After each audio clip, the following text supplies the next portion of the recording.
ایک بات یاد رکھیں، اپنے ذہنی سکون کے لیے کچھ لوگوں کو نظر انداز کرنا کمزوری نہیں، عقل مندی ہے۔ کسی کی تہجد بھی کام نہیں آتی اور کسی کی قضا بھی قبول ہو جاتی ہے۔ بات ساری نیت کی ہوتی ہے۔ وہ جو اندر سے مر جاتے ہیں وہ پھر دوسروں کو جینا سکھاتے ہیں۔ خود سے کمزور کے ساتھ کیا جانے والا سلوک ہی انسان کا اصل اخلاق ہوتا ہے۔ غم کے لیے ڈاکٹر کے پاس نہ جاؤ، ہر جھگڑے کے لیے وکیل کے پاس نہ جاؤ، ہر پیاس کے لیے برتن کے پاس نہ جاؤ۔ کیا ضرورت تھی قانون کی کتابیں لکھنے کی؟ صرف اتنا ہی لکھ دیتے کہ جس میں طاقت زیادہ ہوگی عدالت ان کی غلام ہوگی۔ ناراض ہونے کے لیے بھی کوئی رشتہ چاہیے۔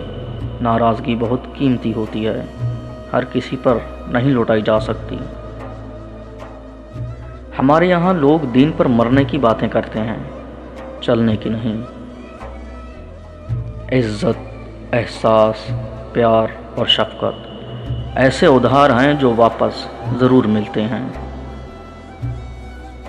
بہتر کام نہ ہونے کا بہانہ وقت نہ ہونے کی وجہ نہ بنائیں، کیونکہ آپ کا دن بھی 24 گھنٹے کا ہوتا ہے اور کامیاب لوگوں کا بھی۔ زندگی میں ہمیشہ اپنے چاہنے والوں کو اپنی کمی محسوس کراؤ، مگر یہ دوری اتنی لمبی نہ کرو کہ کوئی آپ کے بغیر جینا ہی سیکھ لے۔ خوش رہنا ہے تو زندگی کے فیصلے اپنے حالات کو دیکھ کر کر لیں۔ دنیا کو دیکھ کر جو فیصلے لیتے ہیں وہ دکھی ہی رہتے ہیں۔ کتنے عجیب ہوتے ہیں لوگ، غلطی کرنے پر بھی معافی نہیں مانگتے، بلکہ آپ کو غلط ثابت کرنے کے لیے اپنی پوری طاقت لگا دیتے ہیں۔ گھمنڈ اور تربیت میں فرق ہوتا ہے۔ گھمنڈ دوسروں کو جھکا کر خوش ہوتا ہے اور تربیت خود جھک کر خوش ہوتی ہے۔